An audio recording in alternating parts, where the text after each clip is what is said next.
What up, what up, what up? What's going on, family and friends? Everyone out there in podcast land. My name is Dave Smith, and this is Tough Conversations Podcast, the podcast where me and my guests discuss tough topics from different points of view to understand the issues at large. This podcast is available on Apple Podcasts, Spotify, and YouTube. You can follow us on Instagram at ToughTalk_PDT. Yes, again, that's ToughTalk_PDT. To interact with us on our weekly polls and to get more information about the guests and topics that we'll be talking about throughout the season. Listen, we is back, and I'm loud as heck, so I'm gonna tone it down. But we back for another episode of Tough Conversations Podcast. First of all, I want to, take time to geek myself up because my Sade Adu shirt, y'all didn't peep.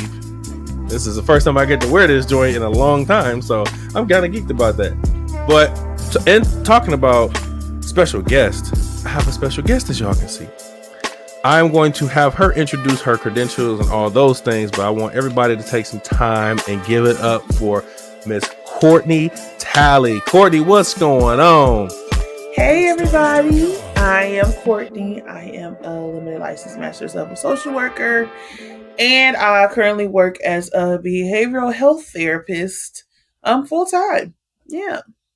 She's the GOAT. She's the GOAT. She's out here making it happen in a field where things need to happen. For sure. And I had Courtney tell her credentials and all that so that y'all can understand that, listen, I'm just not having Joe Smo off the street on the podcast. Because a lot of people ask me, man, could I be on the podcast? And I just be like, okay, what do you bring to the table? Everybody has an opinion, but what is your opinion based in? Is it based in the fictional reality that you live in, or is it based into actual reality that we all live in? So period. I'm honored to have Courtney on the show once again. If you tuned into the last season of Tough Conversations Podcast, you heard our mental health discussions in last season's episodes, and it was great conversation. It's always a great time when me and Courtney are able to get together. I'm going to stop calling her by her government name, Coco. Listen, when me and Coco get together, it's a great time. So, do you have anything that you want to tell the people before we get started? And I do the rest of these introductions, pay these bills. No. Love that I'm here. Happy to be here. Thanks for having me again. And yeah, that's it. Yeah. Hey, always, like I said, always an honor to have you on here. Thank you for gracing the podcast with your presence. And we're gonna have a good time. We're gonna have a good friend conversation. It's like kicking back with one of your homies, It's just like, pull out the brewskis. No, I'm just playing. And let's have a good time. So, switching over to introduce the series. If you haven't been paying attention, number one, I just want to say that I took a break from doing a podcast for a few weeks because I had some things transpire in my life that I'll probably talk about when I'm ready to. So I was unable to get a lot of episodes out. So I know, audience kind of fluctuates, and getting people back on to understand that, TCP is still here. It's up and down. I thank you to the people who are still around, who are still listening. Thank y'all for tuning in to this season, which is entitled Dating, Relationships, and Somewhere in Between. And like I always say, we all somewhere in between. We all either dating, in a relationship, or trying to figure out if we even like anybody enough to be in either one of those categories. So somewhere in between. In between. So thank y'all for tuning in to this second season of Tough Conversations Podcast. I just want to give a quick shout out to a few people and a few organizations. First of all, I want to send a huge shout out to my brother over there at Prokingdom Apparel. Shout out to brother Tim B. Y'all go check out Prokingdom Apparel on Instagram. Everything is being revamped, as I've been saying. So go check it out. Prokingdom Apparel on Instagram. So stay tuned to all the revamps that they're doing and the new things that's going to take place here soon. I want to give a huge shout out to Jada over at Roots Food and Catering, located in the great city of Detroit, Michigan. Shout out to Roots Food and Catering. If you are in the Detroit local area and you're looking for somebody to cater some good food, that food that your grandma and them was making, go hit up Roots Food and Catering, okay? Shout out to HyperX, who did the microphone that y'all hearing me on right now. Testing, yeah. Go pick up that microphone. Shout out to HyperX for the microphone, Anker by Soundcore on the headphones, and Zencastr, which is what we're on right now. So if you want to get into podcasting and you want to do, have guests on your podcast, Zencastr provides a very good way for you to connect with your audience and your guests on your podcast. Go download Zencastr today. They need to pay me for this. And shout out to my boy NK4, who just dropped his album not too long ago called Authentic. If you like Christian rap music, and I know everybody is on the fence about it. Listen, I was a skeptic too, okay? But check it out. Listen to the album. And if you still hate Christian rap music, then that's just, you're gonna have to talk to God about that one. But go check out the album Authentic. It's really, really great. Really, really great. Shout out to my boy NK4. And that's it for the people who I want to shout out before we get started. Before we get into our topic for today, as y'all always know, I like to do somewhat of a post of the week. And sometimes it's dealing with the topic and sometimes it's not. But now that I have a guest on, I really always want to do a post of the week. So, and I didn't tell Coco what I wanted to talk about, so that way this conversation can be authentic, like my boy's album Authentic. Okay, so you see what I did there? No, I'm just playing. So it's not really a post of the week, but listen, we got to talk about this Keith Lee situation, okay? Oh, listen. Listen.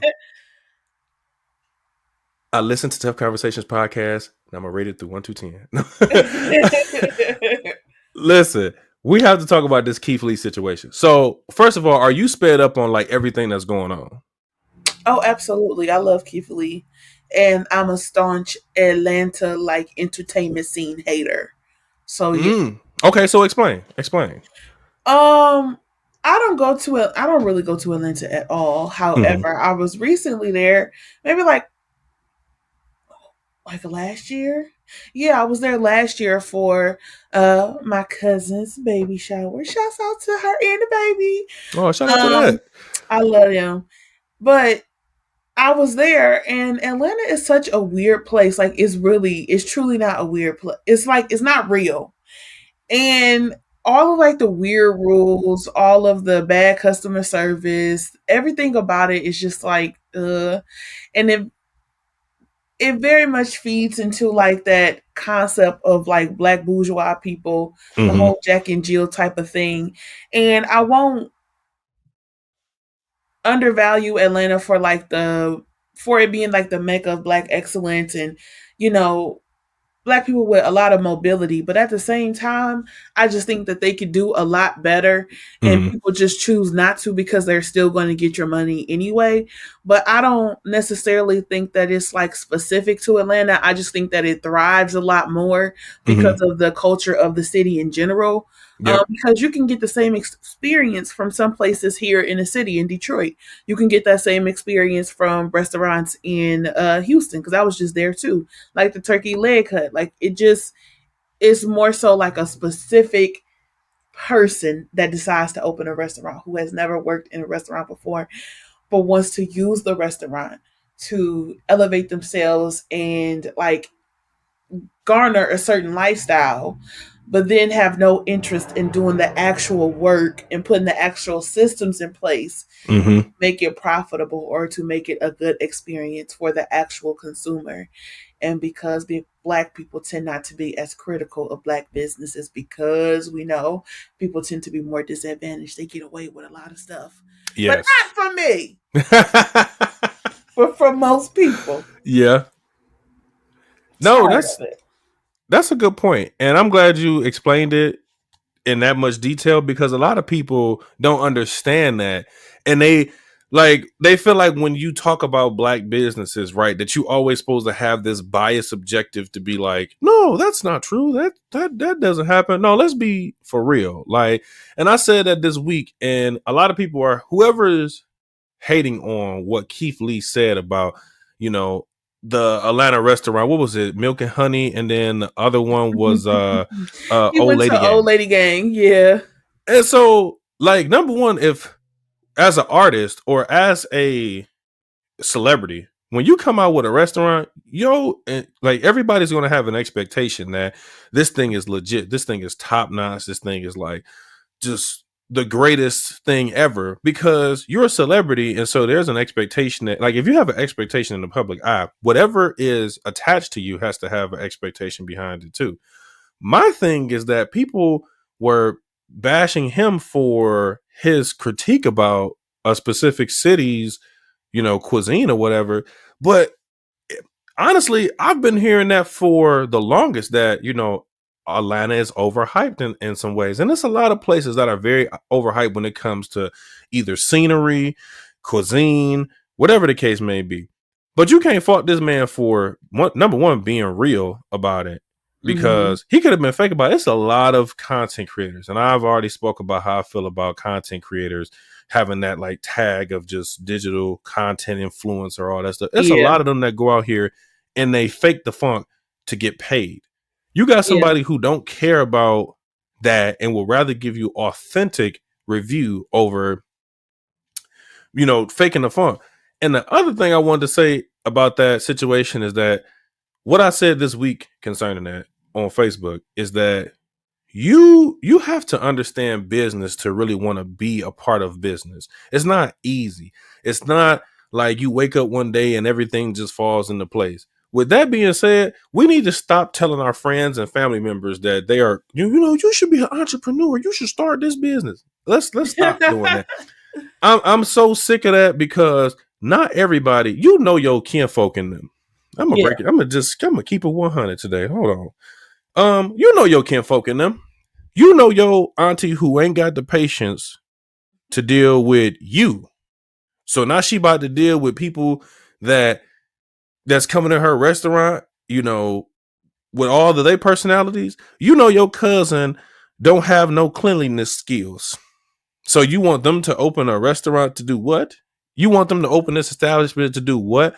Like, at some point, we have to be real with the people around us and be like, you know what? Maybe having this business may not be a great idea until you build these attributes that will help you be a great business owner. Because that's a lot of what I see. These unpassionate people, and like you said, they're funding their own, brand, or they're funding their own image through these restaurants, but they don't care nothing about the service. They just care about the dollars that's coming in. And until you look at people and you're not like, oh, this person is just another dollar coming into the restaurant, but this person has like taste buds, and this person has an opinion that matters more to me than just taking their money. Because these reviews is like, that's the big thing now. Like, y'all thought Yelp reviews was sending people out of business? Okay. Because TikTok will do it quicker. Into a tailspin, honey. And I'm not Yelp. You have to really make me mad to make a Yelp review, but I definitely review Yelp reviews when I decide to go places. And people who know me know I'm a good picker of restaurants. It takes me a while. I got to look at the menu. I have to think, does this make sense for something, like for me, for something that I like? I have to watch videos. I got to look at the reviews. I got to do the whole thing.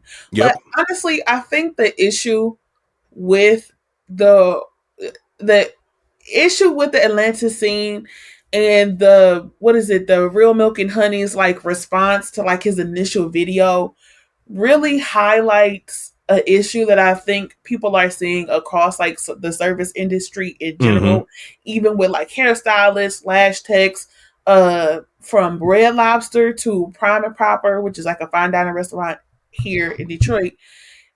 Actually, we love Prime and Proper. They have great customer service, great food. Love the chicken fried lobster.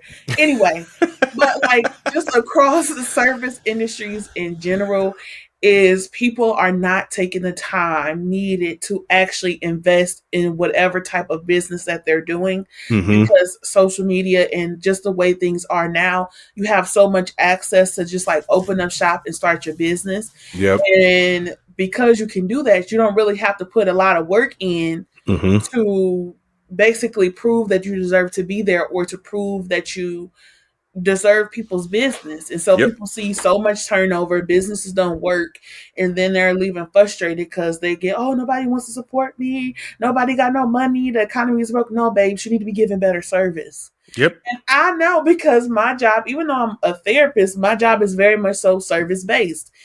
If I notice that I have a high rate of turnover, I have to examine myself. Me and my therapist were just talking about this. I have to examine myself like, okay, I have clients, honey, but we were just talking about the concept in general. But anyway, you have to examine yourself and be like, okay, why are people not staying? What am I doing? Am I not providing a valuable service? Is it not professional? Am I not timely? Am I not meeting what their needs are? People don't do that. They're just like, oh, they haters. Babes, everybody can't be a hater. You know, like everybody's not hating on you. I don't know you. There's some truth in there somewhere. Yeah, like maybe we should listen if it's 10 people saying it. You know, exactly. Yep. No, that's a good point. And it saddens me because coming from times where it was hard for us to even have these opportunities, it's like, why are you ruining this with your lack of enthusiasm? And I said about any profession, not just like, yeah, we talk about cuisine and all that stuff, but it's in any profession. I hate seeing like people who work in like, life-saving occupations. Yeah. And you just have zero, all you care about is the dollar sign attached to the service, not the actual service that you're providing. And that's terrible because the thing about it is, and the old saying that is very true, when you work a job that you're passionate about, you're not really working because you can care less about the money that's attached to it. You just enjoy coming to work every day. And I know in this economy, that's very, very hard to do because it seems like money outweighs the passion to want to do certain work. As long as something pays more, we rather do that more and complain than not complain and work for very little change. And I get that. I'm not against that. I mean, I'm not foreign to that thought process at all. I've definitely worked jobs where I'm not passionate about it. But at the end of the day, if you're going to be in that, you have to understand critique. You have to understand that you're on the chopping block. And like you said, the Real Milk and Honey's response to, bruh, first of all, the manager, whoever that manager was, that like, I wanted to jab my phone after reading that comment because that was so despicable. Like that comment she made was so like, bruh, I can't even fathom those words coming out of my mouth for real. And it's just disrespect. It was off square, like, babes, what does that have to do with the price of tea in China? Literally. And I'm glad people ran her through the mud and the muck and that whole establishment. Like, I hope that they end up shutting that establishment down just off no business because, like, I get it. You didn't feel like his food review was, but you provided a service to him and he said it like straight up. The service y'all provided wasn't like to me. Y'all provided it to my family. I just want to get treated like a regular person. And that's how it should be. Like, it shouldn't have to take, this celebrity walked in. Let me make sure this person's table is ready in 5 minutes. But if a regular person comes in, they got to wait the whole hour. I don't care. And I know that the thing has been happening for, years and years, decades, where celebrities get better treatment than the regular common folks. And I get that. But at the same time, I feel like that's a conversation that needs to be had. Why is that happening? Yeah, but celebrities don't pay people bills either. Like, yes, you can get free marketing, you can get more awareness around your business, but Beyonce is not going out to eat every night, especially to no restaurant that we can afford. Come on now. They have personal chefs, they have other things. Like, it's bad when Cardi B was talking about it, and she was like, I purposely have to name drop just to get semi-decent service. That's ludicrous. Terrible. Name drop just to get some catfish and greens? Man. Oh, crazy. Catfish and greens? All Lady Gang does not sell, like, they're not selling dry aged porterhouses. They're not selling tomahawks. They're selling catfish and greens. some Mm-hmm. other chicken, whatever they sell. I'm not even trying to down. I love some soul food, Mm-hmm. but you're not about to try to treat me like a peon for some catfish. That's what it is. Exactly. Like no, And my thing too was the fact that like y'all don't do takeout orders. Like what, bro? I would rather do takeout orders than dine in because then it's more of a service that you have to provide. You can just if you do takeout orders, you can just make the food throw my and food collect the in. money. But That's when you dine in, you have to create an ambiance, an experience, all this other stuff. Things that they teach you in business. But I crazy. digress. It's Yeah, crazy. It's crazy. But that whole situation I felt like had to be spoken about in this, post of the week because that whole situation, it really did make me mad just off the fact of what they said in their rebuttal. Um, Katie Burris, when she talked about the old lady gang, she kept it very respectful. I think everybody whose comments I was reading about it just kind of felt the same about had the same thought process and that she, apologized, but it wasn't like, one of those like super sincere ones, but it was apology nonetheless. And I mean, yeah. you're gonna have to address it. If you ignore it, it's just gonna make, PR very, very hard on the back end. And if you know anything about PR, it's, what you put out initially, that junk, especially on the internet, man, that junk lasts forever. So you much better take your time and address something in a good fashion. Don't do like Real Milk and Honey because they need a PR team from heaven right now. Who is Keith Lee? Girl, get a grip. Be for real. It's Keith Lee. Yeah, I agree. I'm just sorry, as Detroiters and Michiganders, we love our people and we'll step. What Drewski be saying? We'll stand on business. Period. We'll stand on business Exactly. about one eye. So Like what, girl? Yeah. we Mhm. don't play. So you come in one of our people's. Listen, we'll come shut Atlanta down. I'm just, but that was the post of the week, man.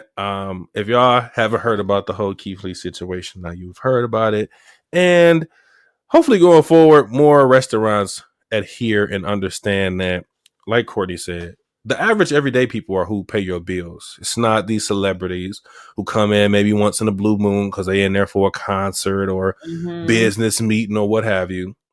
It's the regular everyday citizens, the people who stay in your zip code, the people who know your address by heart, because they go there so frequently. So understand that and treat them with some type of value and respect, um, because it goes a long way. I Yeah. know that from, partially running a business for however many years. It's the everyday people, like just making them feel appreciated. I could care less about a celebrity. I done bumped elbows with celebrities, so it's nothing to me. And that should be the same way when you think about going into business. So that was a post of the week. I hope y'all enjoyed it. I hope, maybe y'all chime in to the conversation. Let me know what y'all think about the Keith Lee situation. Do you know who Keith Lee even is? Because Okay. clearly some people in this world don't. Listen. Girl. See you over there starting stuff. No. but get into the topic of today. As I said, I have Coco on today to deliver some very great analysis and perspective and just knowledge on our topic for today and this entire season, which is dating, relationships, and somewhere in between. I brought Coco on to talk about dating and mental health because I feel like we had this conversation a couple weeks ago when I was initially asking you to be on. And yes, I asked her to be on. I don't like tell her, listen, you're going to be on. Listen, let me tell y'all something about common courtesy and customs, okay? Just because you know somebody that do something, right? That don't mean like you just get to take advantage of what, they, what they like, what they know. Okay. So Yeah. I'm gonna learn y'all something real quick. So when I asked her to come on, we got to chopping it up about just what things I wanted to talk about and what I wanted to focus on in this. I kind of talked about, I didn't get too in depth about my own experiences, but we can here, and then we can talk about just what it means to be in a get mental space and what value that has in relationships or in dating as well. Because before you get to that relationship stage, I feel like you need to assess mental people's mental health like correctly before you even think about getting into a relationship with them. In the dating phase, you need to be looking out for all the red mental health flags. And they Yep. are there, whether you admit In them or not. abundance, normally. In abundance. They are there. Whether you and some of y'all can attest to this because you're like, man, I didn't realize this person was a nutcase. That's because you liked them too much and you didn't want to realize that it was a nutcase. But so if the first thing I want to talk about is how important is it from your own thoughts? How important is it to be in a right mental capacity to even date? Like, what does that mean? I think it's very important. One, because it kind of sets the foundation on what type of relationship that you can have in the first place. Mm-hmm. And I'm not a person who believes that you can be like fully healed. I don't think that that's a real thing. I think that healing is something that is constantly taking place. Once you hit one level, you always make it to another one. Or well, hopefully you will make it to another one. Like you gain more wisdom, gain more introspection, you grow, whatever. But Mm-hmm. I think that in a very general sense, being securing yourself, being aware of what you need and what you want, and then having the tools to actually make those requirements and stand on that in relationship to other people, and being aware of your triggers. You don't necessarily have to have everything, completely under control, because nobody really does. But knowing how to be mindful of yourself, like soft spots for you, and how to navigate that is like a good foundation. And even being open to entertaining relationships with other people, whether that be romantic or platonic, for real. And that's the other part of this is about, yeah, we talk about romantic relationships, but platonic relationships as well, because they kind of go hand in hand. Platonic relationships may start off platonic, but then maybe you might want to venture into seeing how things work romantically. But one thing you said that I caught on to was that there's this whole so do you think that there's a notion of you have to be fully healed in order to throw yourself back out there into the dating game? Because you get a lot of people who feel like that, like, I want to wait till I'm fully healed from whatever situation. And as you're saying, there's not really like a full healing. It's maybe it's just like where you're at. So can you kind of speak to that just a little bit? I think I think that that's something that depends on the person that is having this conversation, Mm-hmm. because that statement there, it can fall into two different groups of people. The first group of people are people who use the concept of healing and being fully healed as a tool for avoidance. And they use that to kind of push away the concept of being in relationship with other people, Wow. and like avoiding the eventual vulnerability that comes with relationships, right? Because you can say, well, I'm just not ready because I don't feel like I've healed. Girl, you've been healed for 15 years. You're not done? You know what I mean? Wow. So, That's one, it really depends on the person, because that's two. The second person, to wait a little bit. They're normally people that are like constantly in chaotic relationships, right? It's always an up and down. You be like, hey girl, what's going on? But girl, let me tell you what happened with Raymond. And you like, Raymond? What happened to Jadarius? God. Exactly. God. And it's just like, it's always this thing. And then they go to like, oh, I'm on my healing journey. And it's like, you've been on your healing journey for 36 hours, girl. Nothing Mm. has been healed in this span of time. You need Right. to wait, work on yourself a little bit, and then prime yourself for your relationship. I think that a lot of issues that we have now with dating in general is people want to take a one size fits all ruler and apply it to everything. When a lot of times it depends on the person, it depends on your values, it depends on what you like, it depends on what you don't like, and how can you make what you have work for you and whoever you want to be in a relationship better. So sometimes people need, like, yeah, you need to wait, Bookie. We're gonna wait a little bit. We're gonna take some time. But Mm-hmm. other times it's like, girl, stop being scary and get in there and start mixing and mingling with people.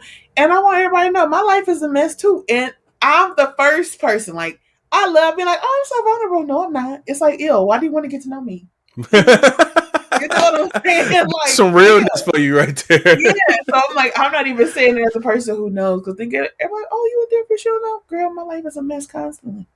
I don't know what's going on. I don't Mm-hmm. therapize myself.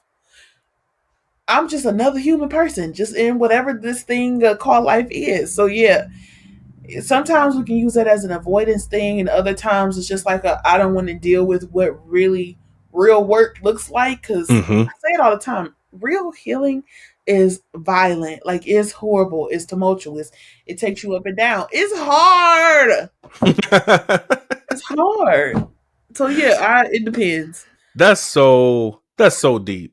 That is so deep. And it's so loaded. Like I never even thought about that because I think it's one of those out of body unconscious things that you do where Hmm. you don't think about that you what they call self-sabotage, where Yeah. you throw yourself under you're willing to throw yourself under the bus to say that you need some type of healing so that way you don't have to so that way you can avoid maybe this situation, maybe putting yourself out there to be vulnerable or whatever the case may be. And I feel like for sure, I feel like in this generation of men, to just to caveat, this generation of men really want to put themselves in this like, you know, healing journey type thing, type Yeah. bubble. Yeah. And like so that's the reason why I go about things this way, and that's the reason why I do things this way or whatever, because I'm still on my healing journey and all that stuff, which for some people that may be true, that might be your story, but at the same time I never really thought, and I can attest to that, to being in a place where I'm just like, okay, maybe I need to heal from this situation, and so I won't put myself out there on this front. All right, Anyway. we're back after that brief commercial break. Mhm. Listen, you gotta love your little furry nieces, nephews, cousins, He's a menace. He makes me sons and daughters. uncomfortable. Yeah. Like, why you embarrass your mama like that? Okay, so like I was saying, so it's understanding that, especially in the journey where Mhm. it's like you do want to kind of like avoid certain things and you kind of put yourself aside, but then there's also the flip side, like you said, where there is the possibility that you do need to take time off for yourself and really heal. And I feel like that's a hard concept for a lot of people to grasp, because they want things, and I feel like when you understand to let things go and that you have zero control over, a lot of you only have control over the things you have control over, and it's not a Yeah. lot. Your decisions you have control over. You have free will. You can make whatever decision you want to, good or bad. But in terms of the healing process, it's you have control over that, but I don't feel like you just healed overnight. Like it's a Hmm. process, and everything is a process. They don't make diamond rings overnight. Like Right. you got to find somebody to get the diamond ring. You got to source it. You got to check it out. That's a hard, a long span of, nothing is done, nothing is perfected overnight. That's what I'll say. You can do some stuff overnight. It ain't gonna be good though. I tell people all the Right. time at work, listen, I can get this done today, or I can get this done by Friday, and it's Hmm. Tuesday.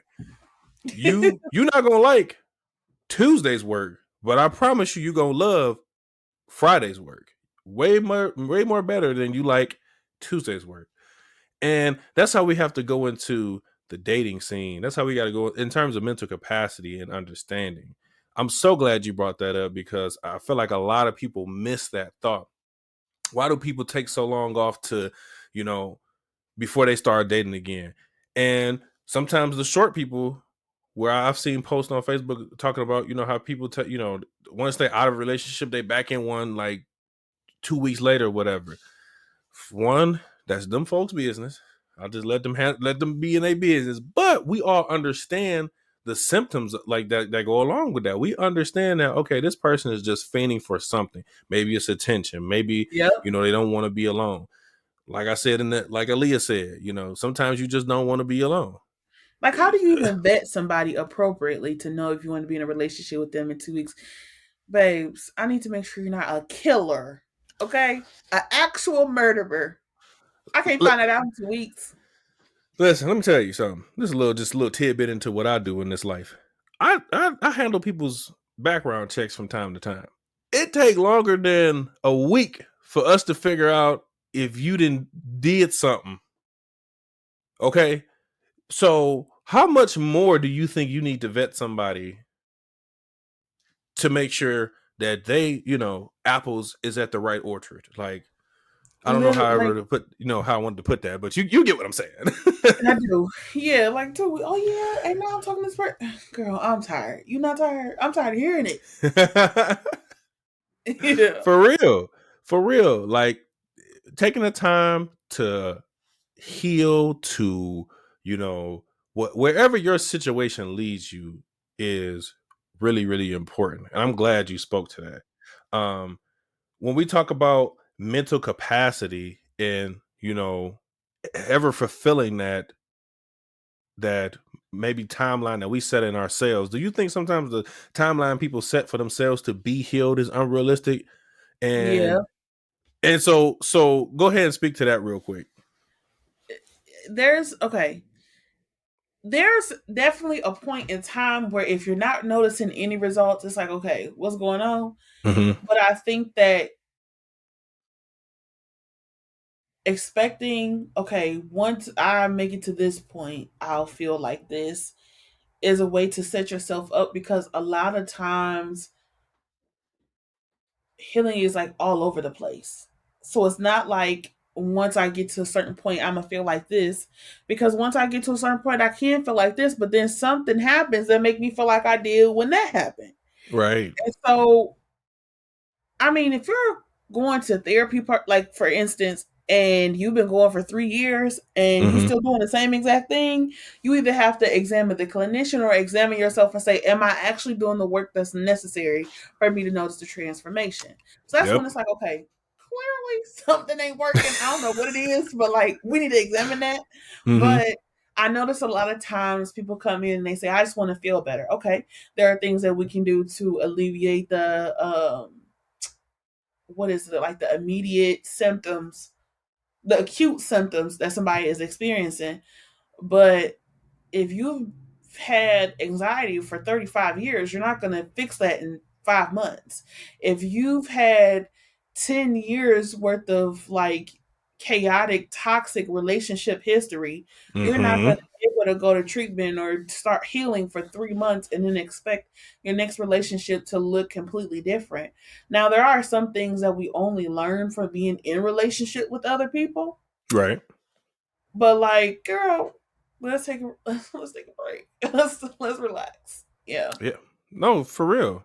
And I like that you brought up the point that, it is some things that you only learn from being in relationships with people, because that kind of triggered my thought into like, so when you're on that healing journey, it's about what you're doing in that healing journey. Yeah. If say you break up with somebody and y'all had like a relationship for 5 years, whatever the case may be, if you immediately jump out of that and you hurt, you broken by it, you need time to yourself, great. But if you spend that, say your healing journey is supposedly 3 years, if you Mhm. spend that 3 years from a 5-year relationship just out here having sex with whoever, doing whatever with whoever, getting drunk every day, turning up, not really, focusing on your mindset and maybe the things that you could have learned out of that relationship, it's really all in vain, because your healing journey has been even Mhm. more trauma added on to what you already been through. And if don't take it upon yourself to sit back and think about, okay, maybe it might not be time for you to per se hop into another relationship, but if you get back out in the dating scene, what things do you need to look for prior to the relationship that you waited too long in the relationship to figure out. And I feel like in the dating scene, we miss a lot of stuff because we just like somebody so much. Oh my God. The honeymoon phase is definitely be like, there's a dating honeymoon phase that we try to slide our way into a relationship in. Oh my God, this person is just like, they're the greatest. Like, they can't do no wrong. We barely argue about this, and this. And then once y'all get into a relationship, y'all argue about everything. Because what were some things that y'all didn't talk about before the relationship? What are some things that y'all was like, we can just skim past this until the Oh yeah, relationship that'll be comes? fine. Yeah, we'll be fine. Oh, I love God and you don't. Oh, you mean to tell me that's not something I just we'll bring it up in a relationship? No, it's too late. It's too late. Like, I, you want kids and I don't. Oh, we'll just put that off the That relationship. one. Oh, What? you don't like my kids? It's okay. They'll come around. No, they won't. It's Yeah. okay. No, y'all got to get that Again. established in the dating phase. Like, I get it, for especially single in that regard, like single mothers don't want to bring these dudes around. I get that, channel that into your own timing and time it correctly. It was appropriate to your kids, but don't just drop this dude on them, willy nilly and be like, all right, here's this guy. Like, what? They're gonna be like, Yeah. Ma, what's going Who is on? this man? And it's Yeah. just a lot of stuff like the previous episode I believe I did that just discussed about things that you need to talk about prior to marriage, and it's things Yeah. that prior to relationships that need to be talked about. If this person, just like I said, you'll find all the mental health flags if you pay attention in the dating phase. But I think a lot of people get so sold into the dating phase that they just like, well, I've been dated this person for 6 months, so we got to be in a relationship now. No, you don't. Yeah, No, because you do dating is not. fun.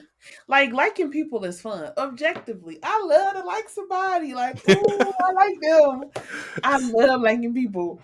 That's the fun part. But Mm-hmm. then they do stuff, and you're like, I don't know if this can work for me. But you're like, I still like them. And then boom, in another mess, in Yep. another mess. And plus, after, if I'm still iffy on you about 3 to 4 months in, you're done. I'm sorry, you're done. I know at that point, leave me alone. Yeah. And I just want to kill this narrative. Like, and I have to, because it's been bugging me for like a long time, a very long time. We ain't gotta be enemies because we did not work out. I'm gonna say that one more time. I'm gonna say it one more time. I might sing it or something. It's okay. We don't have to be enemies because we didn't work out. And I really want to kill that narrative that, like, oh, this person. Not everybody is meant to be your dating, like your dating buddy. Not everybody is meant to be your relationship partner. You're not supposed to be married to everybody. Like, clearly, that's why you choose one person. That's why you choose one person. In some places, you may choose two, which God Or bless you. more. Yeah, two or more. I don't know, God bless you and all of that. But um, uh, I don't understand that. Like, and I never will. But it's okay if y'all don't work out. If 3 months in, 6 months in, if y'all just not, you know, getting things in line, it's just not lining up. If just one day y'all call it quits, please do expeditiously. Don't hold on to nothing. Do not Yeah. collect $200. Do not pass go. Just stop before you end up in jail. Like, that was a Monopoly analogy. If y'all never played a Monopoly before, I advise you to go dig into your parents' closet. It's probably right Okay, above because Connect Four. everybody got one. I just had to throw that out there, but that's one of the mental health things too, that like people feel like just because things don't work out with the person that we automatically just got to be enemies. No, it's okay. It's You know, okay. sometimes people are not acting on what actually happened, but like how they felt because of it. And then that means that you did something to them. Mm-hmm. And what I mean is, a lot of times people have like a hard time processing endings of relationships in general, because when a relationship ends, even if nobody is at fault, that feels like rejection. And if I, well, it is rejection really. But if Yeah, I've yeah. had a long history of being rejected, especially from people who were instrumental to my growth, my development, whoever your primary caregiver is, maybe siblings can be rejecting sometimes, other children when you like growing up in that, it can make you more sensitive to it. Because if I have on glasses, or if I have a core belief that like I'm an unworthy person, or that like I'm not worth as much as other people, or people think I'm annoying, stupid, whatever, insert, negative core belief here, Mm-hmm. then this person didn't text me back right in a timely manner because I'm so annoying and they don't like me. Or this person didn't want to have another date because see, I'm just this unworthy person, blah blah blah blah blah blah blah. When in reality, y'all just might not have liked each other. I think that is not necessarily ingrained in us as like a society, that sometimes things just don't work because they just don't work. Yes. Like if I there's a sandwich that starts with the M. I don't know why I'm forgetting the name, right? But it's like an Italian sub, but it has a olive tapenade on it. I hate olives. Mm-hmm. Olives are my least favorite thing. If I ever had a nemesis, is olives. I can't stand the olive, right? Even black olives. I hate olives. I want all olives to literally leave this earthly plane. I can't All right. stand olive that bad. All right. I Okay. use olive oil, of course, but olive, absolutely not. Anyway, I will eat that sandwich, right? And I will hate that sandwich, and I will not want to eat it, and I will order something else.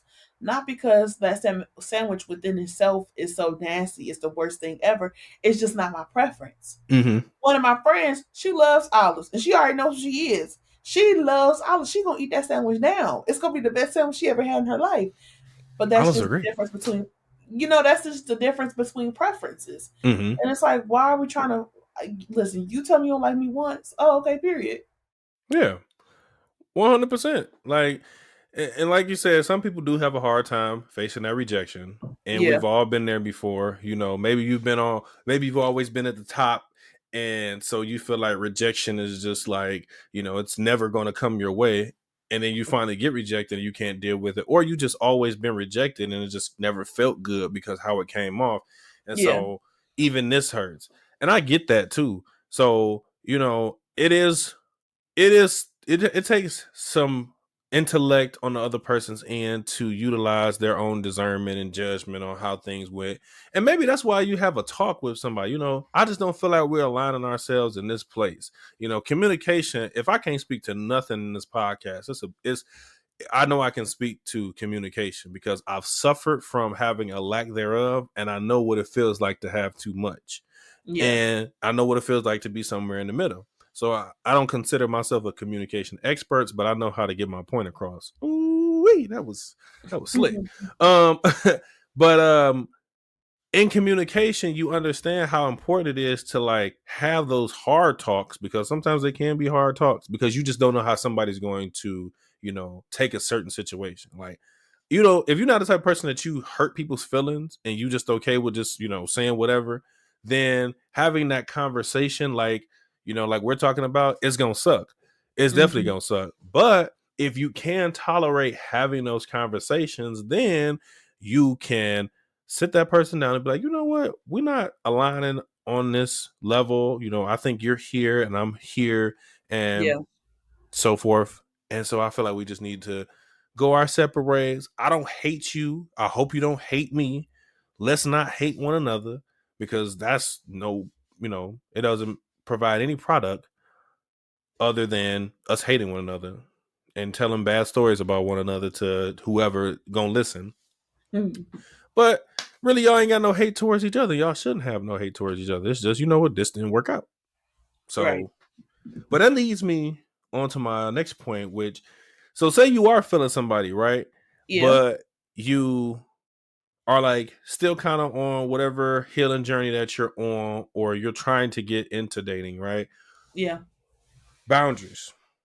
Yeah. I feel like we talked about boundaries before, but in dating, now we talk about boundaries in just everyday life as it pertains to like family and friends and things of that nature. But boundaries in dating, how do you set those? Um, and boundaries in general, once you get the hang of it, can be easier to instill because it's just how I am. Like it's just if you're going to engage with me, these are my rules, these are my terms and conditions. If Mm-hmm. you don't accept, that's fine. Go over there and do that. I think that when people think of boundaries, they first have to understand that boundaries don't tell other people what to do. When you have a Man, boundary, listen, wait a second. Wait a second, because you got to say that one more time. Don DeMarco. Say that one more time. What? boundaries don't tell other people what to do. When I set a boundary, I say, these are my parameters. These are my terms and conditions. Mm-hmm. Just like how when you update your phone, Apple say you're going to accept or you're going to decline. I have the option of accepting and I can use my phone. If I decline, they will say, well, since we can't help you with nothing, I guess you're gonna get another phone, right? It's the Yeah. same thing. So like boundaries are not so much so as about like controlling other people and their behavior. It's more so about controlling your space and creating the best environment that you need for yourself. So you know me, I have a very tight schedule. I have a lot of stuff to do at all times. I even have something else to do at the late in a couple hours today. I tell people, like, I need you to be on time. If you can't, you gotta let me know. Give me the option of doing something else with my time. Mm-hmm. My friends know that, they know that, they know me. Give me the right time. Don't play with me about it. If I have a, let's say I have a friend, I don't know, my friend is always late, whatever, who cares? But my friend is always late. Mm-hmm. They know my boundaries being on time. We go out one time, they 30 minutes late. They go out, we go out the next time, they 45 minutes late. First of all, you don't get a second time with me. But that Hey, first time, let me tell y'all I'm gonna that's true. say, hey, I'm gonna say, hey, I know that things happen, and I know that everybody doesn't run on a timely schedule because some people are just not on time. That's okay. You can have ADHD or have executive functioning issues that just make it hard for you to conceptualize time. Whatever. Mm-hmm. Who cares? But if you're more than 20 to 25 minutes late when we have an outing, I'm going to then begin the outing. If we go to a restaurant, I'm ordering my drink, I'm ordering my appetizer. If you're that late, I'm ordering my entree, my dessert, I'm eating, I'm paying my bill, and I'm leaving. If we're supposed to go to say, okay, we're gonna meet at the park, I'm gonna wait for you. By 25, 30 minutes in, I'm going to get out my vehicle, grab my water bottle, lock my car, and I'm going to go for my walk. Now, either you're going to be on time so we can engage in the activity together, or you're going to come late and just join me whenever, or eat by yourself when you get there. I don't care what you do, but these are my boundaries, and this is what I'm going to do, right? And so that's what people don't get. And a lot of people are nervous about instituting boundaries with people because then they say, like, okay, well, what if they don't respond right? What if they're angry? What if they're blah, blah, blah, blah, blah? And I tell them, like, okay, if you have reasonable boundaries, Mm-hmm. and somebody has an adverse reaction to that reasonable boundary, you should then be considering what type of person am I interacting with? And is this somebody that I want to have in my life? Because clearly I have my boundary for a reason. And so Talk. the fact that this person can't respect my boundary lets me know that maybe there's something that I should evaluate about the relationship. And I told one of my clients a story recently.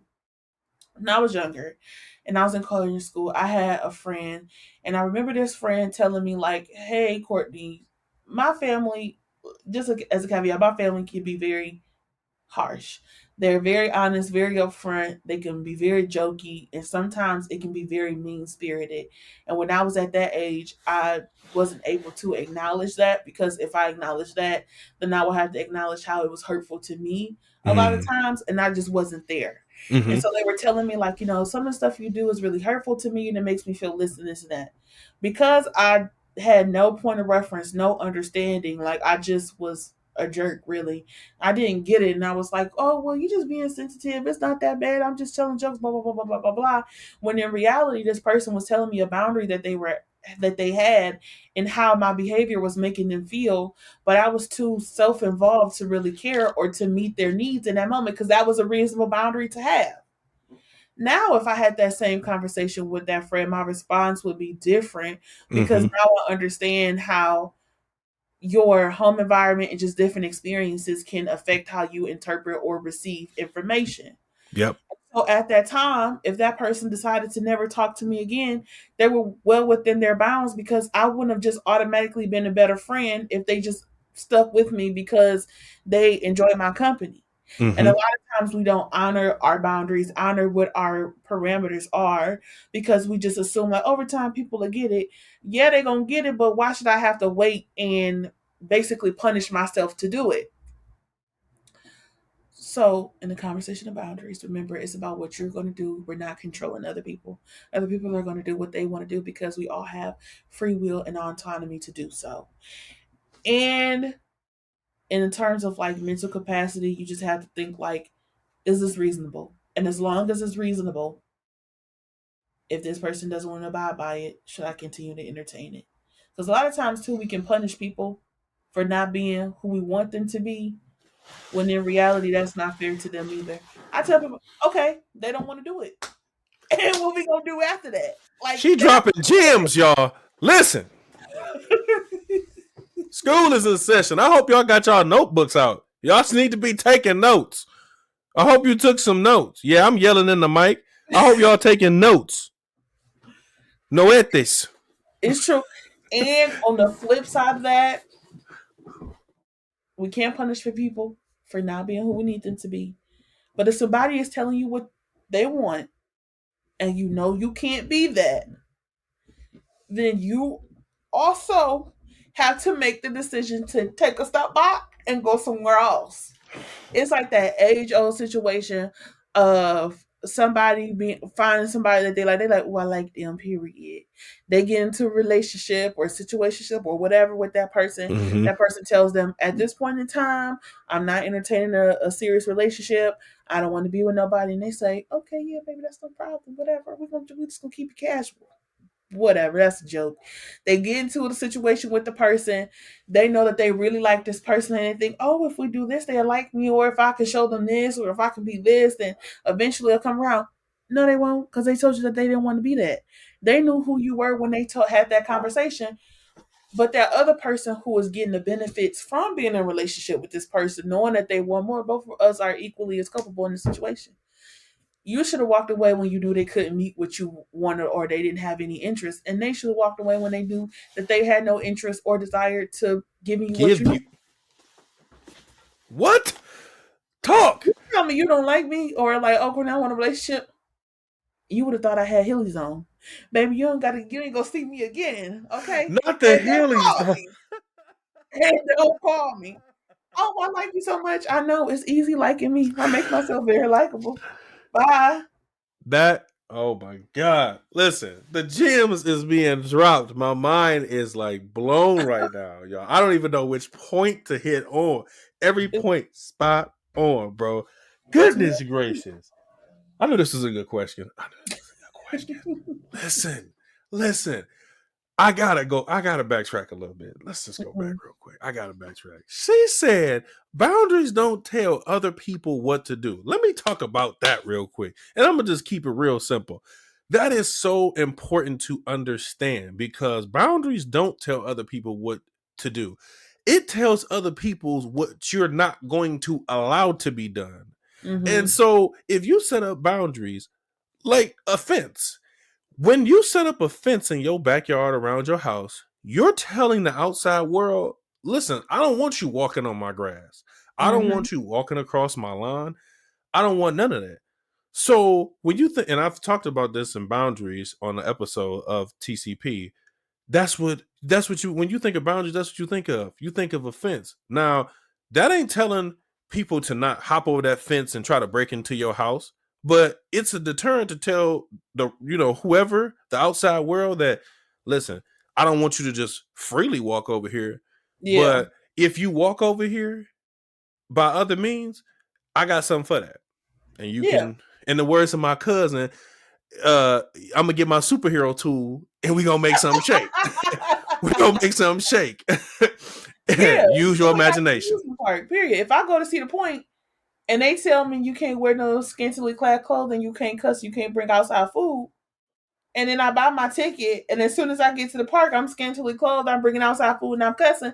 They're gonna kick me out because, Mm-hmm. babes, you can cuss, you can wear the outfit, you can eat that food, but you ain't gonna do it here. Exactly. Exactly. Same Exactly. thing. Oh my God, that was such.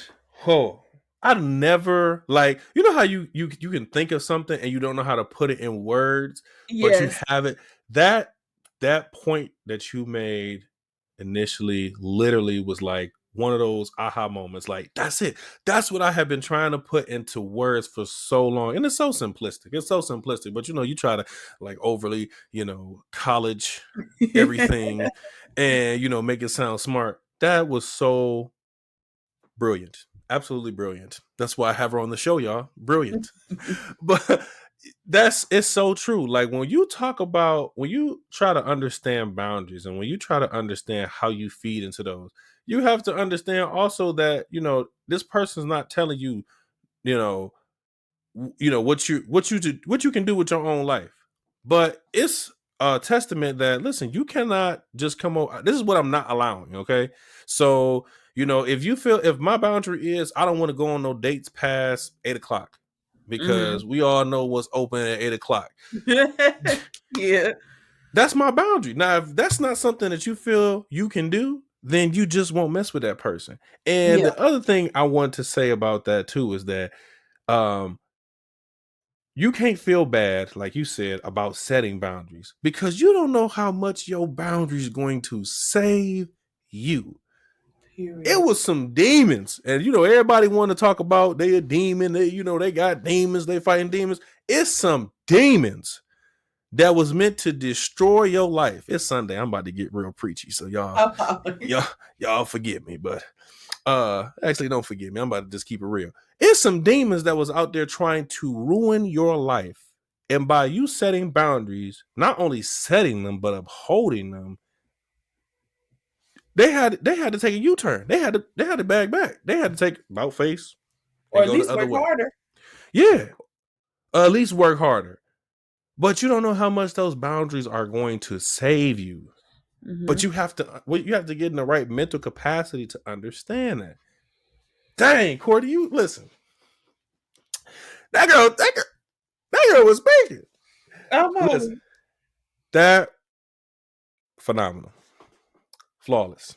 I don't even know any other adjectives to put on it, because that was great. Literally, when you understand, and like I said, I have been trying to put into words boundaries in terms of like understand, like to make it more relatable, because like I said, you have these thoughts in your head like, okay, boundaries is this way, and Yeah. it's this way, but it's always those times where you yourself try to navigate from them because you don't feel like you can uphold them, but then you try to figure out, okay, why do I need to set boundaries? And then for the person, you need to understand, like, okay, why is this person setting these boundaries up? Yeah. And but like you said, boundaries should never be malicious. Like, Or like you need to do this, or why can't you do this? And you're not meeting my needs. Okay. They ain't doing it. So what we gonna do? We gonna find somebody else, or you gonna get over it? You got two exactly. choices. And I Yep. don't tell people to get over them. Your standards are your standards. But at what point does it become unfair for somebody to not be able to do X, Y, and Z, and Mhm. you continuously stay? You can make that choice. It's like if you've been in a relationship, somebody's been unfaithful to you. Okay, they should have never did that. They Yeah. have to atone for it. Once there's an apology, there has to be a restoration period where behaviors change, new protocols for like rebuilding trust have to be in place, and then things have to kind of progress on after that point. Hmm. Once both of you guys make the decision, like, okay, this is worth something saving, that person doesn't get off scot free. But Yep. once this person continues to cheat, continues to lie, continues to be unfaithful, and you don't call me, make your decision. Either We out. keep it moving or let them do what they do in peace. Just leave me alone about it. Facts. Because forgiveness is a boundary. Like, Yeah. forgiveness is, you know, you can forgive somebody, but after that, you don't have to, you're not obligated to continue to mess with this person or continue to have this person in your life. I can forgive you from 70 feet away. And I You're don't forgive forgiven. on my time. Period. Stop forcing people to forgive. I hate when people. This just happened 2 days ago. Mm-hmm. Why would I forgive them? It's been 2 days. At Yeah. least give me a month. Mm-hmm. Like, let me hate them for like 30 days. Then I'll think about it. Yeah. Like, And stop. that's the thing about forgiveness is that it's unique to the person. We all understand the Yeah, baseline. Like if it under if you're a Christian, you understand like the baseline that we do need to forgive. We yeah, need to don't go to the grave holding this this thing against your brother, your sister, you know whoever has wronged you. yeah. But it's a process. And anything, Hmm. it's a process. Um it's really it's disvalues what somebody went through when you tell them, "Oh, okay, well, just forgive them, man. Like you gonna hold on to this for 2 days. You gonna hold on for this? Yeah. I in that moment, do you feel like that you need to hold on to it? But at the end of the day, it's like we have emotions, Yeah. and sometimes do our emotions hinder us from certain things? Absolutely. But you have to give a person a chance to get out of those emotions just Hmm. like you don't tell somebody how long to grieve, you don't tell somebody um, how long to be sad about a certain thing because if you're not in their situation, if you're not them, you can't tell them how to go about a situation because we are all unique. Hmm. So our emotions are affected in a different way. Exactly. So, man, good point. Good point. Now, this thing I'm about to talk about next, Hmm. I think we already discussed a little bit a couple weeks ago, but relationship trauma, right? Past relationship trauma, relationship PTSD. Hmm. Listen, a lot of people don't think it exists. A lot of people think it's a myth. A lot of people think that it's just like one of those like social media words. You know how social media just Yeah. come up with like it's a new word. So we're gonna use it this week, and then next week we'll have a different word. Yeah, But like y'all the relationship, narcissist. yes. Everybody ain't no narcissist, babes. I'm sorry to tell you. They're just a jerk with low emotional intelligence, and that's okay. I Oh, they're think in narcissists. No, it's not. No, they're not. I No, think they're not. in 2023 is two words that I hate. Narcissist is number one, and number two has got to be alpha male. I I was gonna say high value. That's funny. I'm tired of hearing. I mean, that's guesses too, but if you hyphenate this one, I'm tired. I'm um tired. It doesn't exist. Please leave me alone about it. Don't ask me. because I I don't feel like care. people let TikTok and Instagram, and I know I'm getting off subject, but I just got to say this real quick because I got the platform to say it. Why not? I feel like people let TikTok, Instagram, Facebook, all the social media sites tell them what a definition of a word is. Nobody opens the Webster Merriam dictionary to understand words, how they're used in sentences, or none of that. And I promise you, when you open that dictionary, and we have phones now, so you can just like you went on the phone to listen to somebody else call somebody else a narcissist, you can use that same phone to, I don't know, tap into the dictionary and figure out what the word narcissist truly means. Yeah, like that's an official mental health diagnosis. People who are narcissistic, while the symptom clusters of that disorder are negative, like they negatively impact other people, is Mm-hmm. not necessarily something that they're directly in control of. And they do have to do work to be mindful of their negative behaviors, but it's just like, girl, give it a rest. Boy, give it a rest. I'm just like the influx of people who utilize it and just I'm like I've never heard you talk like that ever. Like It's what? it's a mess. Yeah. But Okay, getting back relationship on topic. trauma. Sorry, Yeah. I got triggered a little bit. As you can tell, this has been on my mind for a minute. But um, relationship PTSD. Number Mm-hmm. one, does it exist? Mm-hmm. Okay, Oh, that's the so first question. yes, does it exist? Do you think that relationship PTSD exists? Yes, but it's not necessarily relationship specific. So post traumatic stress disorder Mm-hmm. is when you have an adverse reaction or you experience a traumatic event that Mm-hmm. takes you past your own mental threshold. Mm-hmm. For everybody's threshold is different, right? And so people can experience the same thing and have a different reaction to what happened. And a lot of times the things that happen following that event can increase your chances of developing PTSD or decrease it. Now, you have post traumatic stress disorder when it's just like one event, or you can have complex post traumatic stress disorder when it's like multiple events or the same thing happening over months, couple of weeks, like you're always, experiencing it. Now, relationships can be so traumatic that you can develop PTSD, but not necessarily relationship PTSD. You've developed things that kind of fall across all relationship categories. It can be like a lack of trust, a fear of vulnerability. You can become very like anxious around people. You can become very distrusting. You can be triggered by behaviors. You can have flashbacks. You can have like all of those things. And it might be like only relationship specific, but in a roundabout way, yeah, it exists. It would be remiss to say it doesn't, and it would devalue a lot of people's experiences, because people think as long as you're not beaten, physically assaulted, or verbally abused in some way, or financially abused, people don't think of that, but financial abuse is a thing. Mm-hmm. If you don't experience those things, then we all good. But lying can be traumatic for some people, depending on what you're lying about, like purposeful deceit and gaslighting people and doing all types of stuff deeply affects people. We all like to think like we're completely in control of our own experience, but a good part of our experience is dependent on the response from other people.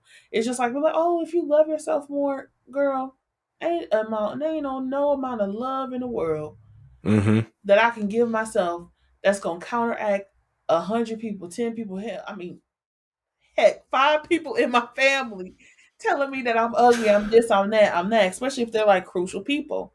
So Mm-hmm. around, yeah, Because you you can't change what those people do to you. You can only you can only change somewhat of your perspective towards what took place.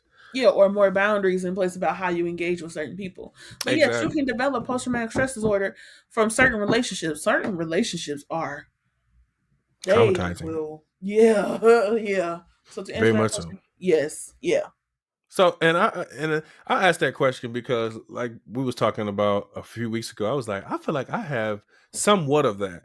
I try not to let past relationships that have been traumatic experiences or traumatic experiences that have happened, um, in past relationship dictate future relationships or just dating or whatever. But it does play a part in it because you can have situations like you said, the lying, where I remember, and this is just me being very open and very candid. I remember being in a relationship where I was lied to so much that I was okay with that. Like, please don't tell me the truth no more because I want to believe this lie more than the truth because the truth was just unbearable, like literally unbearable. And um that's a crazy place to be in because once I got out of that relationship, like my mind just was like I had to take really some time for myself to like under like re understand what truth was, what hmm lies were, and how they truly affect you because your reality gets shifted once hear a lie and then the truth comes out. You like, yeah, dang, this person that you've seen in this light for so long, however long it may be, was this way. And then now I have to look at you in this light, and it's not good. Like, it's yeah, really not good. The way I see you is not good. And that all goes into relationship PTSD. I know it's like not like an official diagnosis, but in terms of PTSD, like you said, you can label, you can have some of those symptoms, excuse me. You yeah, can't have some of those symptoms, um, but it could be based off a wide variety of things because maybe those lies that you heard in your relationship kind of bring you back to a point to like childhood stuff. mm. Um, and so in speaking about that too, do you feel like childhood trauma and relationship PTSD like kind of play a part into one another? So much so that they cause trauma in a way that a person may not be able to function in a relationship or in like the dating scene? Um, I know that adverse childhood experiences can prime you for having similar experiences when you grow up and when you engage in relationships with other people. Mm-hmm. So let's say I grew up and I was raised by my grandma, and my grandma had issues with substance use, right? It could be Mm-hmm. substance use, it could be alcohol use, it could be insert here. Because of that, my grandma was aggressive. She would hit me. She would do all this stuff to me. Or let's say you have a father, your father does that to you.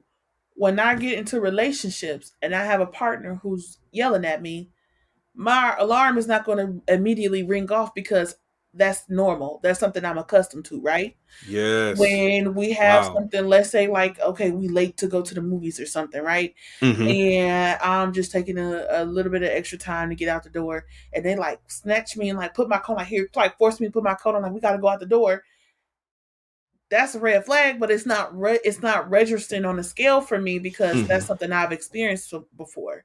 Right. And when it escalates to physical abuse, even though in a very like a cognitive way in my brain, I can acknowledge like, okay, maybe this is not okay. This shouldn't be happening. Mm-hmm. The degree in which I evaluate that behavior is not going to register appropriately because again, this is something that I'm accustomed to. People really discount the effects of like traumatic abusive experiences as kids, even if it just is neglectful, right? Like being neglected, not being listened to, not being properly cared for, not being nurtured, and how Mm-hmm. it can set the tone for you to experience that later when you're in relationships with other people. Because again, you don't know how to be in relationship with people who are loving, who are caring, who are consistent. You only know how to be in relationship with these people. That doesn't mean that whatever happens, like you're supposed to just accept it. It just means that you have to be mindful of that because there are certain things that I won't accept because I've never been at least physically, or like emotionally abused by my caregiver. You're Yep. not going to yell at me. You're not going to call me out my name. You're not going to make me feel weird about myself. You're not going to treat me like this because that's not okay. I know that when somebody loves me, they don't treat me like that because I've had that experience. It's Right. kind of like a couple of months ago, this guy went on one, I don't know, he was on some social media, Instagram, TikTok, who cares? And he was trying to date some girl and he was waiting for her at this restaurant. And I guess she stood him up and he was like real sad about it. And people in the comments like, you don't know when people like you. Of course that girl didn't like you. You should have knew. You should have knew. And I remember talking to my esthetician about it because she was like, how did he not know? And I said, well, some people authentically have never been liked before. Their family doesn't like them. They've Mm-hmm. never been in friendships where they're like, they've never been loved before. And Yep. so if I've never had this experience, how will I then identify it? If I've never tasted an orange and you give me an orange and say, "What's this?" I'm gonna say, Yeah. "I don't know. It's good though, Right. right? A Like it's apple with a shell. I don't. you know what I mean? Like it tastes different. It's a little tangy. It's like a lemon, but Right. it's not really. You know what I mean? I can only base it off of what other experiences that I've had. Right. So I think in a way they're connected, but more so in the sense of I had these experiences. This is what I internalized as normal behavior growing up. And so when I get into relationships with other people and they then exhibit these behaviors, it seems normal because that's what my normal is. Because that's Yep. what my family taught me is normal. Yep.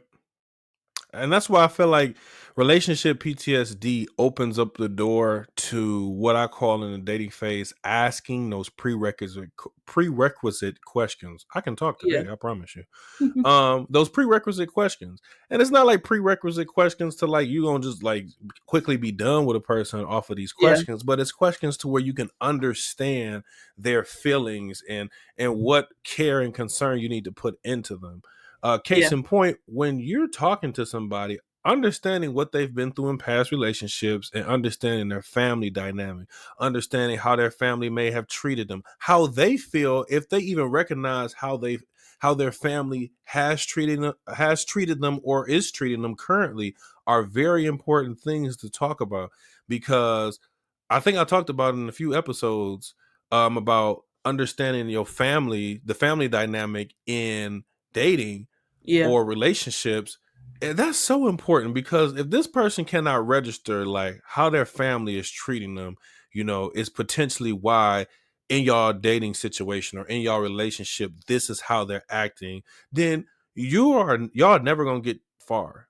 And if you Yeah. don't recognize that, and if you don't invest into that, if you don't invest into understanding that, you're not going to make it very far in the relationship, because those are things that you need to understand. Those are things that you need to be talking about. You need to be talking about, okay, what happened in your last relationship to make you feel like you have to want to check my phone all the time, or Yeah. you need to know where I'm going at all times, or Mm-hmm. you feel like I'm lying to you.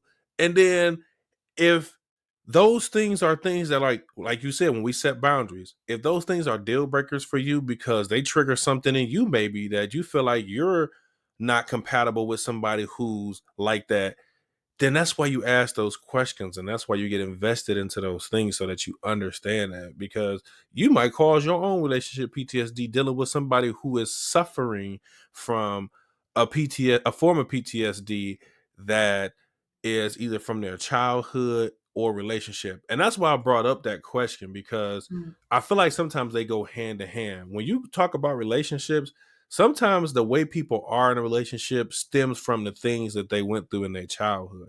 Yeah. Another case in point is, I was watching this post where this dude, his wife had cheated on him during the initial start of their relationship. They got married. She ended up being a maid of honor in her homegirl's wedding, and then the dude that she cheated on her husband with, or that she cheated on her husband with, was the best man in the wedding. I know, crazy. I feel like I read that on Reddit. I'm listening. Yeah, I think the way I was seeing your eyes peek about, I was like, she probably heard of this before. But so then the guy, she ended up telling the dude, her husband, about Mm-hmm. what happened, that she cheated on him and all that stuff. And the Mm-hmm. father, because he's about to kick her out the house and throw all her stuff out or whatever, the father came over to the house and was like, I apologize, because when she was a kid, me and her mom always told her that you're not faithful to a man. You don't have to be faithful to a man until y'all married. And so we Yeah. poured that thought process into her.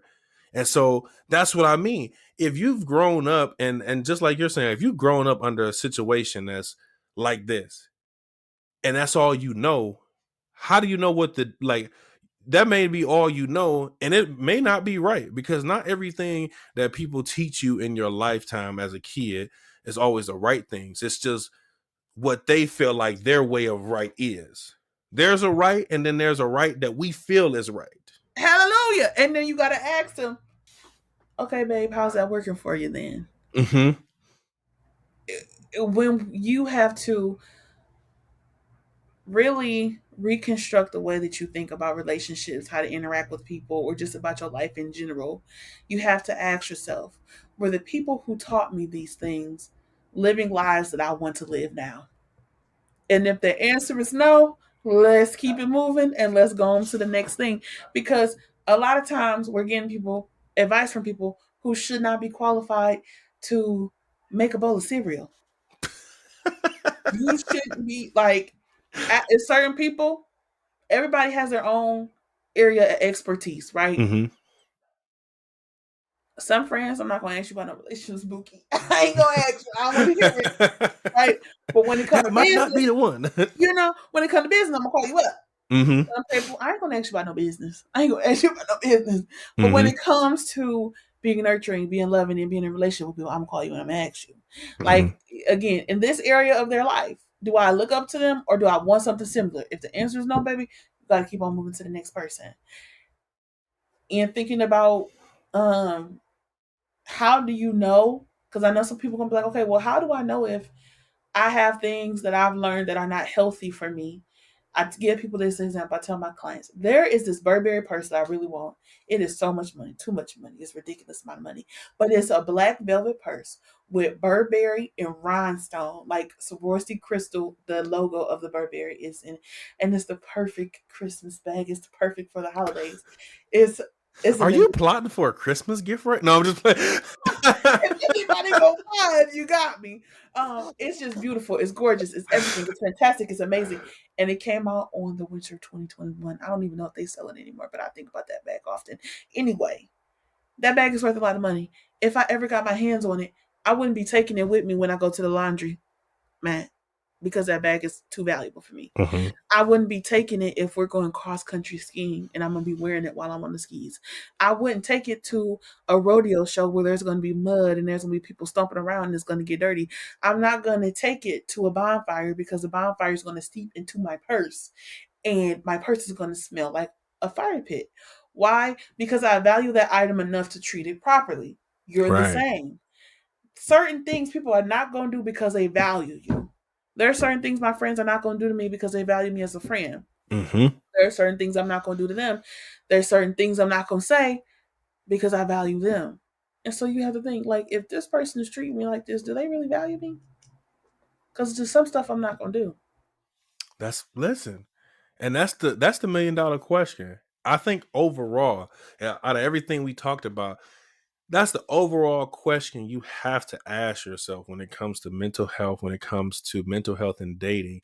Is this person a reward or are they a trigger? Are they treating me with the respect and dignity I know I deserve? Uh-huh. We get it. We understand that there's some people who don't even like, and you would be oblivious to the society that we live in if you think that there's people that think they don't deserve a better life, who think that they don't deserve to live, the American dream, as we so call it. It's a lot of Yeah. people who don't feel like they deserve those things, but they do. Every human on this earth is entitled to live a life that is full and not saying that you're not gonna go through no trials and tribulations and stuff like Yep. that, but there's going to be happy seasons in there too. When you're Yep. dating, you need to make sure that it's not just you no more. And I said this, I keep saying this. Mm-hmm. I said this in another episode. I'll be dropping gems and y'all don't even listen. But I said this in another episode. Uh it's not, once you hop into a relationship, it cannot be just all about you. Now you have to think Yep. about somebody else. You have to put somebody else's interest into your mind. You have to think about what makes another person tick. If you're just all about you, and what's wrong with you and why you feel the way you do, nothing that you nobody that you come in contact with is ever going to be enough, Period. because you're too full of you and you ain't even full of you. Mm-hmm. So this person ain't even enough to whet your appetite because you too much of you. So that very great point as it pertains to, the effects of understanding that, relationship PTSD and childhood trauma and being treated like, with some decency, Yep. because all those things can affect your mental state.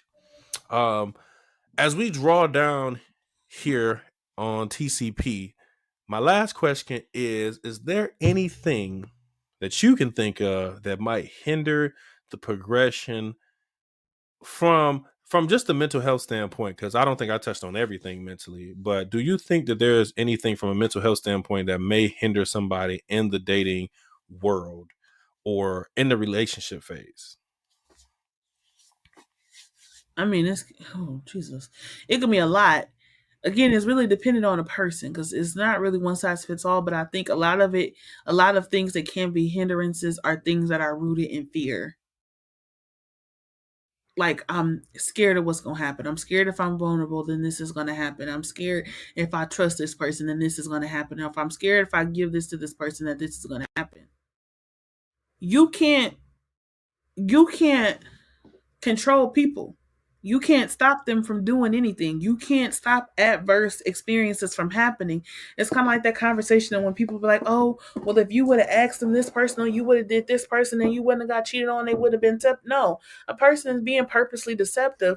If I don't Mm-hmm. do something, then they've served their purpose, and they were deceiving me. Like, I can't.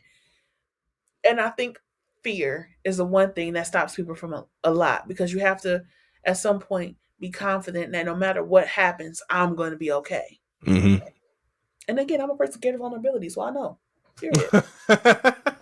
that's so important because I feel like fear is very it's it's more than three dimensional. It's so many sides of fear. Like fear can have so much hold on you that is crazy because fear can make you sick.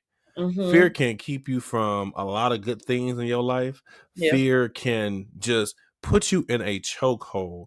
And I'm so glad that you mentioned fear because it is a mental thing. Like sometimes the stuff you fear is all up here. Like it's your own thoughts getting into the way. And you hear people talk about that all the time. Oh, I'm just letting my thoughts get into the way, or I'm letting how I thought about this past situation hinder Yeah. this situation I'm in right now.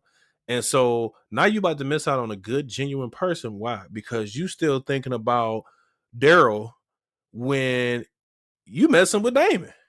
Yeah. You scared because you want to talk to Marquand. Marquand don't want you. Right. And Maurice is the one that's like, fellas, listen, Latasha was cool, but Latavia got more going on. Okay. Like, Your period. like, come on now. You Yeah. gotta get out that mindset. And when you conquer that mindset, which is sometimes hard to conquer, but that's why it's okay to take those steps back, take those mental steps back. Like I said, I know there's people who have the fear of being alone. I think people don't talk about that enough. Is that there are people who are scared to, and they won't admit it, of course, because then it makes them seem needy. But Yeah. there are people who feel like I gotta be up under somebody. I gotta be around somebody. They should not hold your value. They should add to your value. Mm-hmm. And if you don't already see that value into that, then it's just like once this person leave, you are going to be way worse off than because you gotta like I've come to and when it comes to like relationships and dating, I've come to the point now more recently over the last 3 years that as much as I can love somebody, number one, I love God, I love Jesus more. Yeah. And two, if this person was to walk away today, I'm gonna have to just be all right with that because people wake up with different kind of feelings every day. Yeah. Today, on Monday they like you. On Tuesday they hate you. On Wednesday they kind of iffy about you. Thursday it's complicated. Friday they back happy with you again. Saturday they on the fence with you. Sunday they back feeling you again, and then the week just starts over. Yeah. And so people can wake up with those feelings every day, but you have to remain the same. You have to be like, you know what my thought process is if this person walk away today, I'm gonna be all right. Cause you have to be, because let me tell you, when they walk away or when y'all just not talking no more, y'all not, each other's tea no more, life still goes on. Yeah, that's true. But you know what? One, we don't own people. We get to experience them. Even family Ooh, members, even kids, even friends, even spouses, whatever. You just get to experience that person. You don't get to own them. And two, um, the way we I feel like our society would be a lot less lonely if we stop calling people thirsty. Everybody now sometimes you can be like, okay, girl, we need to take a step back. We need to dial it down. We need to dial it back. mm-hmm. But we desire companionship. Desiring and needing or being thirsty is different. I desire companionship. I desire connection. I can desire somebody. There's nothing wrong with that. But just don't desire it more than you desire to love yourself. Facts. Thirst culture has ruined dating in some aspects. Because let me tell you, I know the difference between when somebody genuinely wants you and Yeah. when somebody is thirsty for you. I always tell people, being a 6'4", tall, Okay, dark, period. sexy piece of Hershey chocolate is hard. No, I'm just but being 6'4", being tall, bald headed, black, all that, there's an aesthetic that is more pleasing than my personality. And I feel like that a lot of people want you off of aesthetics more than they want you off of personality. And so it has to be, you know, it has to be somewhere where you understand that. And I think I've come to that understanding. But I love myself enough to be able to gauge through who likes me for my personality and who likes me for the aesthetic of just who I am. Yeah. Like if they And I understand that just having conversations with people. I always tell people, like, you can always tell how people feel about you by the conversations you have with them. Mm-hmm. Like this whole conversation me and Courtney just had, you can tell the genuinity in our friendship. And I don't even know if that's a word, but I just came up with it today. So there you go. You can tell the genuinity in our friendship because when we talk, we're not talking over one another. Like, she's getting her piece out, I'm getting my piece out. But I the one trait when it comes to people who are self-absorbed is that when they talk, they have the conversation. They have the conch. They like you have zero coin in the conversation. Like they are just, and you always know.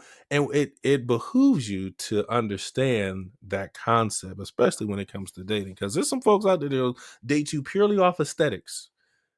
You are what, you know, is aesthetically pleasing or what thirst culture has said is good right now. And so that's the reason why they want you. Another thing I said about thirst culture is, listen, I know from talking to women about their DMs how thirsty some dudes can be. And let me tell you, if y'all don't believe it, fellas, some of y'all some creeps.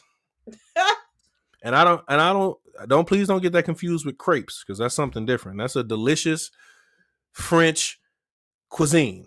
Some Yes. of y'all is creeps, and y'all need to be under the jail with some of the things that y'all say to these women and Top their, security prison. yeah, and some of their direct messages. Like that's thirst culture, and that's scary. Like Right. y'all boys is weird. y'all boy y'all boys is weird for real. Exactly. Right. That's being thirsty. But somebody calling you after your date, that's just them liking you, Bookie. You know what I'm saying? Somebody calling you to ask you how your day is, that's just them liking you. Um, Stay off of TikTok, stay off of YouTube, stop trying to get dating advice from people, and let's just go and meet people and see what happens, right? Let's just experience people in real life. And people showing the interest in you is not them being thirsty, it's them genuinely liking you. Let's make genuinely liking people cool again. Because call my phone, blow my phone down. Hey, what's going on? What do you want to do? Yeah, I want to do something this weekend. Like, what? No. Exactly. I'll be like, man, y'all ain't never had a hug before or something? What's going on? Like, y'all really showing a deprived status in normal human affection. Like, what's going on? Like, are you okay? No, Shut up. seriously, are you okay? Literally. And it's sad. I'd be like, some of the stuff that people go on face, like they want to expose people. Oh, look at this dude. He all up in my messages. Like, he just asked you, did you get in the house okay? Like clearly none of your friends, family members, or anybody that you're close to have ever done that before. Like you okay? What's going on? He liked me so much. Look, he added me on Facebook. My grandma adds people on Facebook, and I know she don't like none of these people. For real. You add people on Facebook every day that you don't know, ain't never met a day in your life, but they have mutual friends that you have on Facebook. Okay. I'm talking too much. Clearly, I'm hitting some. I'm gonna hit some heads on this podcast, but we're winding down here at the TCP podcast. Courtney, before we go, is there any last minute things that you want to say before we head out? Um, the floor is yours. Um, what I got for y'all? I don't really have much to say other than in life and when being in connection with people, it is completely okay to fail, to get your feelings hurt, and to start back up again. You never really get the results you want out of fear of what's going to happen. To this day, I do not know how to roller skate because I'm scared of falling down. I understand that if I fall down, I'm not going to break a bone. I'm not going to break my back open. I'm not going to be, unable to walk for the foreseeable future. However, mentally, I can't get over the hurdle of not being scared to learn how to roller skate. Mm-hmm. That doesn't affect my life in any way or form because I don't have to go to the roller rink. But that can also be applied to being in relationships. Sometimes we can be so scared that we don't even try. And it's just like, I'm so scared that something is happening that nothing is happening. I'm still getting the same result, which is loneliness. Yep. So push past the fear. Let's start meeting people in person. And, you know, speak up. And this is my thing. learn how to talk to people and hold conversations. Because I'm a talker. So let's talk. Like, like, you know what I mean? I'm a talker. I can talk about anything. Let's talk. That's it. Don't be scared. It's okay to be scared. But just know that no matter what, you're gonna be okay. There's seven plus 8 billion people in the world. Mm-hmm. Somebody gonna want to be your friend. And if you notice that you don't have any, let's look at that man in the mirror and say, let's try to think about, maybe chill. That's all I got. Hey, that's real rap raw for all of y'all. It's deep. Sometimes you gotta look at that man in the mirror like, man, maybe my dating life sucks. Not because the dating pool sucks, which the dating pool can suck at times, but you in the dating pool. You know what I'm saying? Well, I know it's me. Yeah. Well, you in the dating pool too. So let's start the evaluation. But yeah, that's all. That's it. That's all I got. Hey, that is 100% real. Listen, family. All I'm gonna say to y'all is that evaluate your mental health. Mm-hmm. If you need therapy, get therapy. If you're thinking about therapy, continue to think about it and put a plan in place to do your thing and get mental health wellness for yourself. And when it's time to get out here and start dating, when it's time to get into relationships, do what works for you. Do what's best for you, your mental health, and set those boundaries. Don't make nobody pay for somebody else's mistakes. Mm-hmm. And take accountability for your role in the dating scene and in the dating world that you're in. And have fun, not that kind of fun, but have some good wholesome fun. Yeah. Meet people. Maybe this person might not be your next boyfriend, girlfriend, but maybe they might be a good business partner, whatever the case may be. Build those good relationships that can blossom into something better. So, family, it's been great talking to y'all, and hopefully you guys take the time to listen to this episode and then hop back on the Tough Conversations podcast Instagram page and let me know what you think. Let me know your thoughts about it. Special thanks to today's guest, Courtney Coco Tally. Thank you so much for bringing your essence. Thank you for bringing your eloquence, your elegance, and all of that. Every time, like I said, every time we have this capacity to talk, it's always a great conversation. Listen, if y'all don't get nothing from this, don't listen to nothing I said. The gems that Courtney dropped, amazing. Absolutely amazing.